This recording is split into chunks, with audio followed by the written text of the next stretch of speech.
My stepmom tried to kick me out for her baby, but she didn't know I own the house. My name's Alex, and I'm 19 years old. For the past 3 years, I've been living with my dad and stepmom in the house I grew up in. Life here has been complicated, to say the least. What started as a peaceful family dynamic slowly turned into a daily struggle for space, respect, and honestly, my sanity. Now, I find myself at a breaking point. 2 days ago, my stepmom and dad tried to kick me out of my own home. Little did they know, I've got an ace up my sleeve. The house legally belongs to me. But let me backtrack a bit so you can understand how we got here. A rocky start when I was 16. My dad remarried. At first, I was happy for him. My stepmom, Laura, seemed nice enough. She was cheerful, always complimenting my dad, and even tried to bond with me at the beginning. She'd invite me to watch movies, talk about school, and bake cookies together. For a while, I thought, hey, maybe having a stepmom won't be so bad. But over time, cracks began to show in her sunny demeanor. The cheerful tone she used around my dad disappeared when it was just the two of us. Instead, she started making little comments that chipped away at me. Things like, "Are you really wearing that?" Or, "You should help out more, you're not a kid anymore." At first, I thought I was imagining things, so I tried to shrug it off, but it didn't stop. Her critiques became more frequent and sharper. She'd nitpick everything: how I folded laundry, my grades, and even the way I talked to my dad. If I disagreed with her, she'd roll her eyes and mutter, "Teenagers these days." I tried talking to my dad about it, but he always brushed it off. "She's just trying to help you grow up," he'd say. Or, "You're overthinking things, Alex." Over time, I gave up complaining and started keeping my distance. A baby changes everything. 6 months ago, my stepmom announced she was pregnant. My dad was over the moon. To be honest, I was happy for them too at first. But it quickly became clear that her pregnancy was going to change everything. Laura started acting like she was the queen of the house, and everyone else, Reed, me, had to fall in line. She'd claim I was too noisy and needed to be more considerate. She even went so far as to tell me I couldn't invite friends over because she needed peace and quiet for the baby. I tried to be understanding, but it was like, no matter what I did, it wasn't good enough. Things escalated when she started lying about me. She told my dad I was staying out late when I wasn't. She claimed I was disrespectful, another lie. Anytime I tried to defend myself, it became, he said, she said situation. And my dad, he'd just throw his hands up and say, "I don't want to get in the middle of this." I started feeling like a stranger in my own home. Every day, it felt like Laura was pushing me further out of their lives. The final straw: 2 days ago, my dad called me into the living room for a talk. Laura stood in the doorway with her arms crossed, looking smug. My dad cleared his throat and said, "Alex, we think it's time for you to move out." I froze. What? Did I do something wrong? He quickly backpedaled, insisting it wasn't about that. "You're 19 now," he said. "It's time to start living independently. With the baby coming, we need the space." Laura chimed in with, "It's for the best, Alex. You'll thank us later." I couldn't believe what I was hearing. I work part-time and attend community college. I barely make enough to cover gas and textbooks, let alone rent. I tried to explain this to them, but my dad just repeated, "It's time to grow up." Then came the kicker. Laura said, "You've got 2 days to pack your things. We're starting the remodeling soon." 2 days. Who can find a place to live in 2 days? I felt like the walls were closing in. That night, I lay awake, replaying their words in my head. I felt betrayed, hurt, and furious. This wasn't just a house. It was my home. It was where I grew up, where my memories lived. How could they push me out so easily? A game-changing revelation as I stared at the ceiling that night. A realization hit me. They didn't know the full story about this house. When I turned 18, my grandparents transferred the house to me as a gift. My dad knew about it, but probably assumed I didn't understand the legalities. Laura, on the other hand, had no clue. She probably thought it was still my dad's house. The next morning, when Laura smugly reminded me I had 24 hours to leave, I stayed calm. Actually, I said, I'm not going anywhere. This is my house. Her smile faltered. What are you talking about? She asked, her voice sharp. I calmly walked over to the coffee table, pulled out the folder with the deed, and showed them. When I turned 18, Grandpa and Grandma transferred ownership to me. Legally, this house is mine. For a moment, the room was silent. Then all hell broke loose. Laura's face turned red. You can't be serious. This is a family home. Exactly, I said, and I'm family. But if anyone needs to leave, it won't be me. My dad looked like he'd been hit by a truck. Alex, we didn't mean. Didn't mean what? I snapped. Didn't mean to push me out of my own home? Because that's exactly what you did. Laura started sputtering, trying to come up with excuses. We just need the space for the baby. You're being selfish. Selfish? I said, incredulous. You tried to kick me out with 2 days' notice, and I'm the selfish one? Standing my ground now. The tables have turned. Laura and my dad are scrambling to figure out what to do. I've made it clear that they're welcome to stay. This is still their home, too, but they'll have to respect me and my place in it. Laura has been quieter since the confrontation, though I've caught her glaring at me when she thinks I'm not looking. My dad seems torn. I know he wants to keep the peace, but he also knows I'm not in the wrong.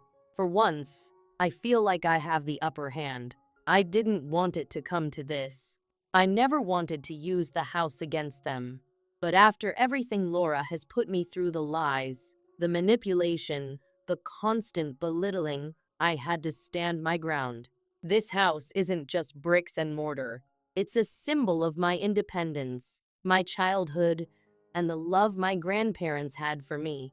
I won't let anyone take that away. Moving forward, I'm not sure what the future holds. Things are still tense, and I know it'll take time for everyone to adjust. But for the first time in years, I feel like I have control over my life. This experience taught me an important lesson. Sometimes, standing up for yourself means making tough choices. It's not easy, but it's necessary. And no matter what happens next, I know one thing for sure. I'm not going anywhere. I don't know what to do. It feels like I'm standing on the edge of a cliff, about to be pushed off. I'm not ready for this. I don't have the skills or resources to live on my own, and the thought of ending up on the streets or dropping out of school terrifies me. It all started a few weeks ago when my stepmom began making subtle comments about how grown up I was getting and how it was time to start thinking about the future. At first, I didn't think much of it. I assumed she was trying to motivate me to be more independent, maybe get a part-time job or plan my career more seriously. But then, last week, she dropped the bombshell. I needed to move out by the end of the month. I couldn't believe it. I'm only 19, barely an adult, and still in school. I asked her why, and she gave me a vague answer about how the house was getting too crowded since the baby arrived. My dad just sat there silently, not even meeting my eyes. That hurt more than anything. Now, I'm panicking. I don't have the savings to afford a place of my own. I've been so focused on school that I haven't had time for a job. And with rising rent prices, even a studio apartment feels out of reach. I've tried looking for roommates, but no one wants to live with someone who's barely making ends meet. If anyone out there has been through something like this or has any advice, I'd really appreciate it. I'm running out of time and options and have no idea where else to turn. Update, hey everyone. I can't believe I'm writing this update. So much has happened in the past 24 hours, and my head is still spinning. First, thank you to everyone who responded to my original post. Your advice and support helped me get through one of the toughest nights of my life. After posting, I was still panicking, unsure what to do.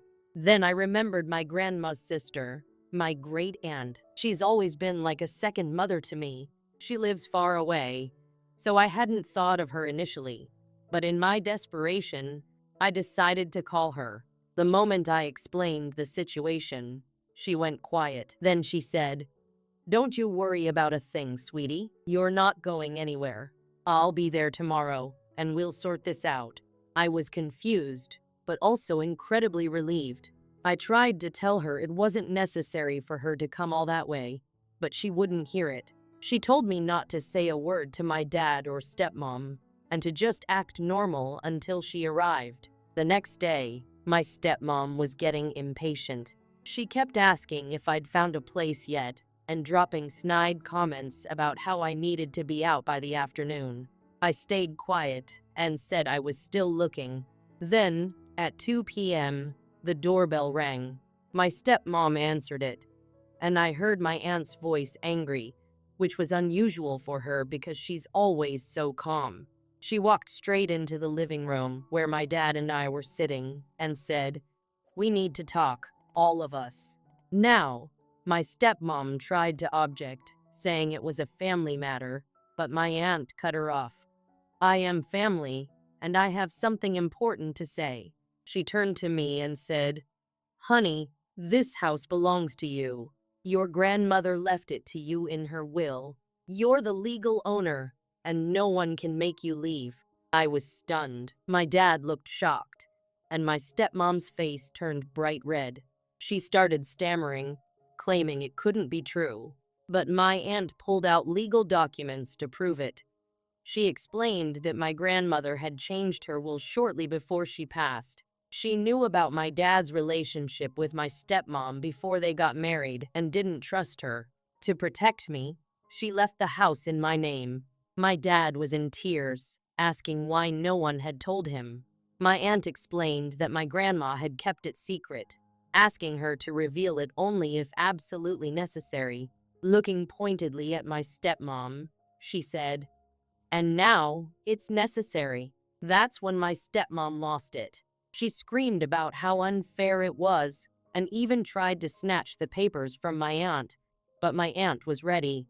She'd brought copies for me, and already had a lawyer on standby in case things got messy.